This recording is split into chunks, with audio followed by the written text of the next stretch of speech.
Welcome back to the old Veglia Azalea, and it's all let down. And to finish off the letdown, I popped the click just like that. Pop. I mean, I couldn't have done it realistically whilst doing the winding thing like I usually do, but just to finish it off when it had all stopped moving, and I moved a little bit more just to make sure there's no power left. I just give it a pop and it just span around about a quarter of a turn. So now I know there's literally no power in this whatsoever.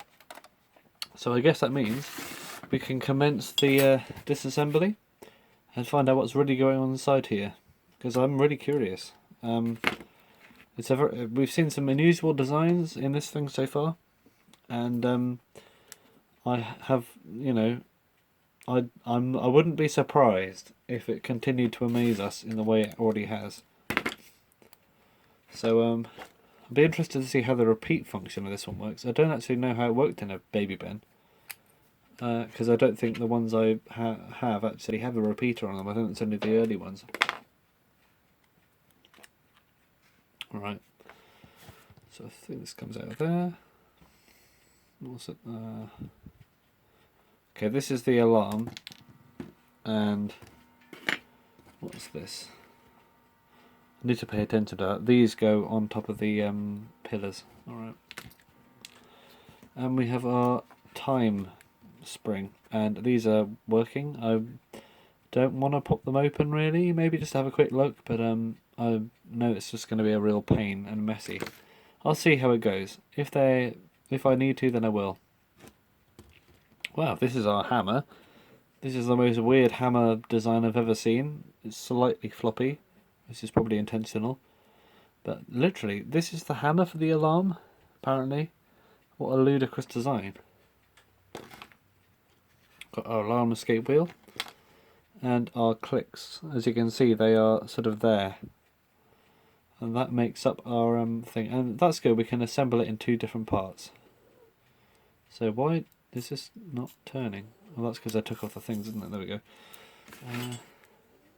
So what's under this one then? Don't see any maker's marks so far. I mean, we know it's Veglia, but any date codes or anything I'll be interested to see.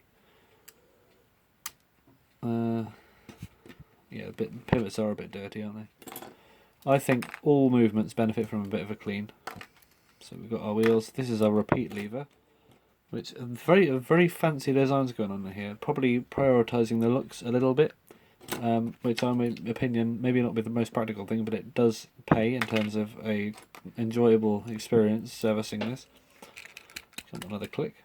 It's just so the actual oil is holding it onto there. There we go. Don't think we need to move that. Maybe we should remove these screwed on things.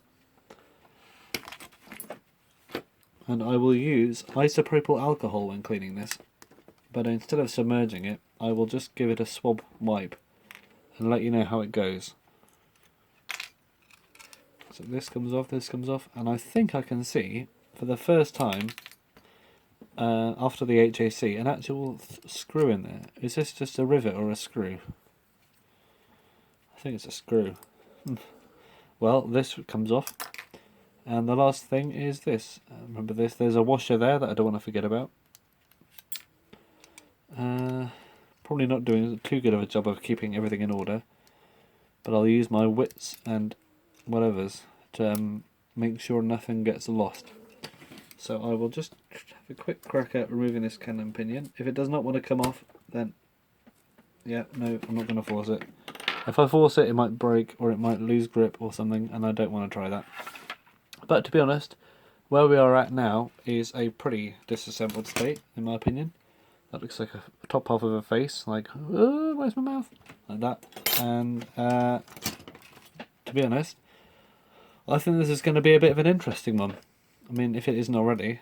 You can see actually part of the case boltings is actually part of the plate itself. That's a first for me as well.